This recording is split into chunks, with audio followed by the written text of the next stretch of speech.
Here we go. All right, everybody. Stocks by the numbers. Welcome back. Oh, let me turn that off. And wanted to do a quick update here. I've been live streaming for about the last 2 weeks. We've had a lot of movement with MBOT, HGraph, of course, because I have the mind of a champion. But I wanted to do a video here with SMCI. We were watching the earnings movement live on the stream, but I know a lot of people miss the stream and you may not even be aware that I've been live streaming, right? So I didn't want to leave anyone out, so I'll continue to make some long form videos like this and try to throw out some shorts and stuff when I can. But I've been enjoying the live stream, I'll be honest. But all right, supermicro computer, symbol SMCI, right? We're seeing big movement, a big drop here after hours. Technically, we had a slight miss here on the EPS and on the revenue. However, fiscal year guidance moving forward for 2026 apparently is roughly about 10% above what analysts were initially guiding for. So this is what I was saying before. We'll get into the numbers in a second, but I just wanted to say that this is why, in my opinion, a situation like this, we've been dealing with the short-term volatility, and hopefully we will just kind of snowball into that inevitable long-term growth. And the reason I say that is because before the drop, the market cap was 34 billion, up here at 57 bucks a share. Now the stock is down 14.33%, right? So our market cap now is what, 30 billion, sub 30 billion. We're projecting next year to do roughly 33 billion in annual revenue. So now after this drop, the projected revenue that this company, the business that this company is planning to do for next year is 33 billion. The market cap is now below 30 billion. Whatever you do with that information is entirely your own prerogative. My analysis, I stand by my analysis. My personal price target remains at over $200 plus a share, long term, of course. And we were hoping for a beat, right? And we would have seen a potential spike up into the 80s and potentially 100 plus, but we happened to get some light numbers. And then, as we were watching these numbers come out, AMD actually also reported earnings, so I guess we could do that in this video quickly as well. AMD actually beat on revenue, looked like it may have been kind of like a meet or a slight miss on EPS, but the stock was actually up roughly like 1.25%, 1.5% after hours. Then we got news of China issues and the fact that we may not want to be supplying them with any of our tech, any of our chips. And then we actually slowly started to see almost every tech name across the board, NVIDIA, all of them start to sell off and pull back. So AMD actually ended up dropping down about 4.5%, 5%. We'll get to that in a second. But SMCI, of course, dropped. Looked like it tried to maybe kind of rebound. Some buys came in, probably sub 50. And then, of course, we got that China news, and then we just forced the slip kind of down to the next level. You can see we have a trend line here at about 49. Looks like it's kind of hanging around, trying to hold that level. But in my opinion, again, long term I like it. Short term, technically did miss. Technically did miss. Supermicro computer fourth quarter results miss, but fiscal year sales guidance beats, right? So bad in the short term, great in the long term. That's the translation I'm personally taking from this report. Supermicro missed Wall Street estimates in its fourth fiscal quarter, but guided for revenue to surpass expectations in the new fiscal year. Server and storage provider on Tuesday posted a profit of $195.2 million, or 31 cents a share in the quarter, compared with $297 million, or 46 cents a share a year earlier. Profit technically down year over year, revenue up year over year. Right? And again, I still say that all the drama, all the headlines that came into SMCI, again, just kind of threw a wrench into the machine. Because the company was slowly chugging along and it was growing nicely over the many, many years in the past, if you look at the chart. And then it continued to grow nicely even as more and more attention came to it. And then right after it got moved to the S&P, that's when the drama started. So right now, again, I think that that's why profitability is down. But in my opinion, I predict that it completely rebounds and makes a beautiful U-turn recovery. Stripping out one-time certain items, adjusted per share earnings 41 cents behind the 45 cents forecast by analysts. Revenue rose 7.5% to 5.76 billion. We were looking for almost 6 billion. but technically we're up nicely from where we were this time a year ago. And I also mentioned in my stream how it's funny, if you go back and look at some of the NVIDIA earnings estimates the previous quarters, they were 10-15% below estimates. Yet somehow when it comes to every other company, these analysts, either they're slightly above, they're slightly below, or the company will like perfectly meet the number. And it's just laughable how the most watched stock, the most valued company we have, the estimates could be so off and they can just beat so handsomely. But every other stock, we analyze it different. Our numbers come in differently, right? How come this estimate wasn't 5.6 billion and they posted 5.76 and beat? But I digress. For the current quarter, Supermicro expects sales to be $6 billion to $7 billion, while Wall Street was looking for $6.63 billion. Okay, so, we can say mid-range 6.5. They were looking for 6.6. That's what I mean, right? Quarter over quarter, it might get rocky. It could be mixed. Long term, in my opinion, the value is there. The company projects earnings per share will be 30 to 42 cents compared with analysts' 50 cents estimate. Yep. For the fiscal year, Supermicro is guiding for at least $33 billion in revenue. Analysts were forecasting $30.1 billion. One more time. For the fiscal year 2026, Supermicro is guiding for at least $33 billion in revenue. Analysts expecting 30.1. And again, at 57 and a quarter on close, market cap 34 billion.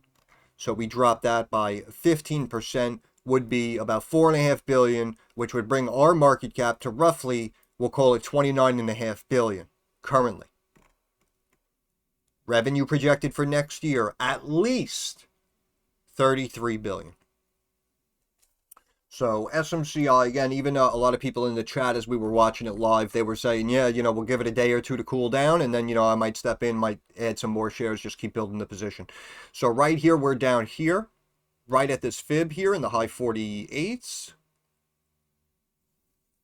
And again, we'll see if we just kind of flatten out there and kind of try to hold this line maybe. Or if they want to break it and bring it down to here. We extend this out a little bit,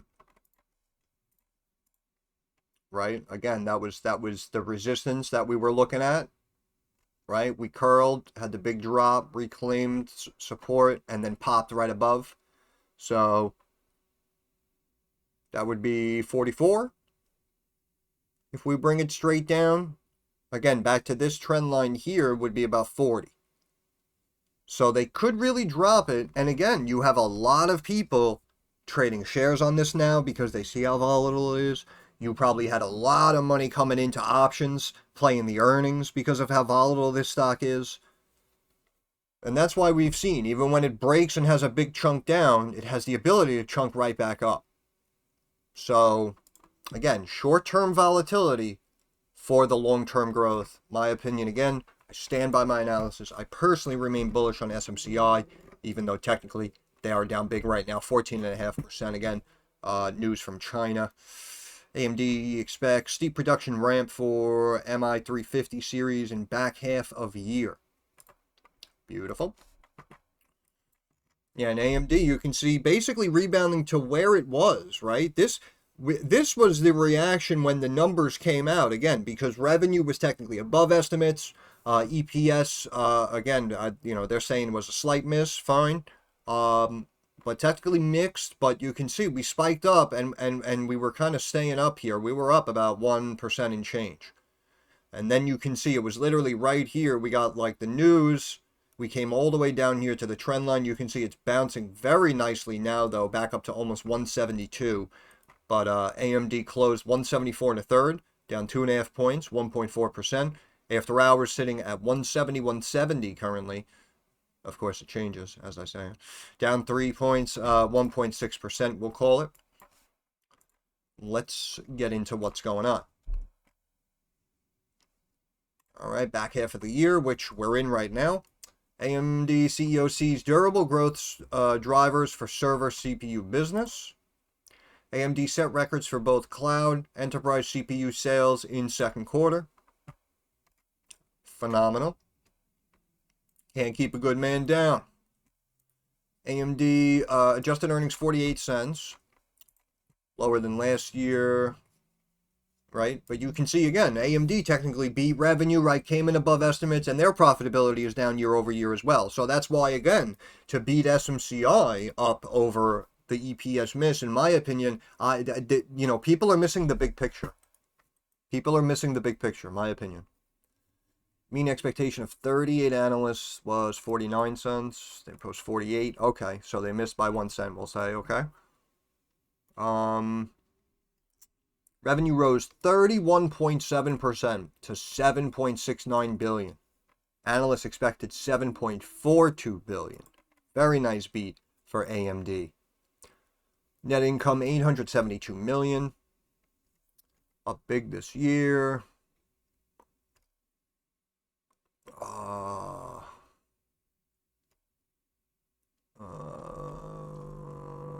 Okay. AMD logged an increase in profit and sales for its latest quarter. Personal computer processor sales made $265 million a year earlier. This quarter bringing in a profit of $872 million. Very nice growth.